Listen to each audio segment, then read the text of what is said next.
கிறிஸ்துவுக்குள் அன்பானவர்களே, கர்த்தருடைய நாமத்தில் உங்களை மகிழ்ச்சியோடு வாழ்த்துகிறேன். கர்த்தர் உங்களோடு இருப்பாராக, உங்களை ஆசீர்வதிப்பாராக. குறிப்பிட்ட ஒரு குடும்பத்தில் மனைவி ரட்சிக்கப்பட்டவங்க, கர்த்தருக்கு பிரியமாக வாழ்கிறதுக்கு விரும்புகிறவங்க. ஆனால் கணவர்கிட்டத்தில் அந்த அனுபவம் ஒன்றும் கிடையாது. சர்ச்சுக்கெல்லாம் போவார், வருவார், எல்லாம் செய்வார். ஆனால் எந்த விதமான மனம் திரும்பின அனுபவம் கிடையாது. அதனால் அவரிடத்துல நிறைய தவறான பழக்க வழக்கங்கள் இருந்தது, தவறான சுபாவங்கள் இருந்தது, தவறாக பேசுகிற செயல்படுகிற, மற்றவங்களுடைய மனம் புண்படுமா புண்படா இதெல்லாம் கவனிக்கவே மாட்டார். அப்போ இவருடைய மனைவிக்கு இவரால் நிறைய கஷ்டங்கள்.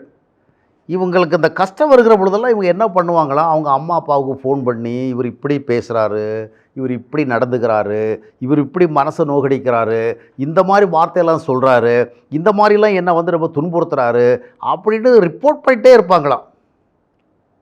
அப்போது இந்த மாதிரி திரும்ப திரும்ப ரிப்போர்ட் பண்ணுறவள்ள அவங்க அப்பா ஒரு நாள் மகள்கிட்ட சொன்னாராம், அம்மா உனக்கு அவனை பற்றி தெரியும் தானே, அவன் மனம் திரும்பாதவன், ரட்சிக்கப்படாதவன், கர்த்தரை தனக்குள்ளே பெறாதவன், சத்தியம் அவனுக்குள்ளே இல்லை, அவன் அப்படித்தம்மா செயல்படுவான். அவனிடத்தில் நீ ஒரு மேன்மையானதை எதிர்பார்க்க முடியாது, அவனிடத்தில் ஒரு நல்லதை நீ எதிர்பார்க்க முடியாது.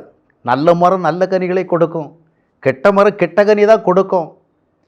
உன்னுடைய வாழ்க்கையில் அமைந்திருக்கிற அந்த கணவன் ஒரு கெட்ட மரமாக தான் இன்னும் இருக்கா, நல்ல மரமாக மாற்றப்படவில்லை. அப்படிப்பட்ட மரத்திலிருந்து நீ விரும்புகிற கனிகள் வராது, அது சில கசப்பான கனிகளை தான் கொடுக்கும். நீதான் அதை ஏற்றுக்கொள்ள வேண்டும். நீ ரட்சிக்கப்பட்டிருக்கிறாய், மனம் திரும்பி இருக்கிறாய், மறுபடியும் பிறப்பு கண்டிருக்கிறாய், பரிசுத்தாவியை பெற்றிருக்கிறாய், தேவனை அறிந்திருக்கிறாய். நீ சகிக்கவும் தாங்கிக்கவும் பொறுத்து கொள்ளவும் உன்னை பக்குவப்படுத்தி கொள்ள வேண்டும் என்று நீ ஒவ்வொரு முறையும் இப்படி இப்படி இப்படி என்று சொன்னால் அவன் அப்படித்தான் இருப்பான் என்பது உனக்கு தெரிந்திருக்க வேண்டும். தேவனற்ற மனிதன் இப்படித்தான் இருப்பான், தேவனற்ற மனுஷி இப்படித்தான் இருப்பார்கள் என்று நிறைய குடும்பங்களில் ரட்சிக்கப்பட்ட கணவர்களுக்கு ரட்சிக்கப்படாத மனைவிகளினால பெரிய துன்பம். நிறைய குடும்பங்களில் ரட்சிக்கப்படாத கணவர்களால் ரட்சிக்கப்பட்ட மனைவிகளுக்கு பெரிய துன்பம். அவர்கள் நான் ரட்சிக்கப்பட்டும் நான் மனம் திரும்பியும் இந்த கணவரால் எனக்கு இவ்வளோ கஷ்டம் வருது, இந்த மனைவியால் இவ்வளோ கஷ்டம் வருதுன்னு புலம்புகிறாள். ஆனால் நல்ல மரம் தான் நல்ல கனியை கொடுக்கும், கெட்ட மரம் கெட்ட கனியை தான் கொடுக்கும். அதனால் அந்த கெட்ட மரம் நல்ல கனியை கொடுக்கத்தக்கதாக ஆண்டவருடைய ரட்சிப்பை அவள் பெரும்படியாக நம்ம தொடர்ந்து ஜெபிக்கணும்.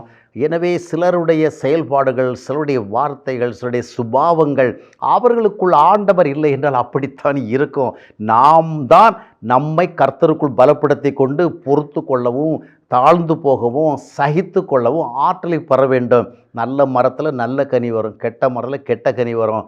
எனவே அந்த கெட்ட கனிகளை நாம் புரிந்து கொண்டு ஆண்டவருக்குள் நம்மை திடப்படுத்தி கொண்டு நாம் சமாதானத்தை இழக்காமல், சந்தோஷத்தை இழக்காமல், தெய்வ பலத்தோடு செல்வதற்கு நம்மை ஆயத்தப்படுத்தி கொள்ள வேண்டும்.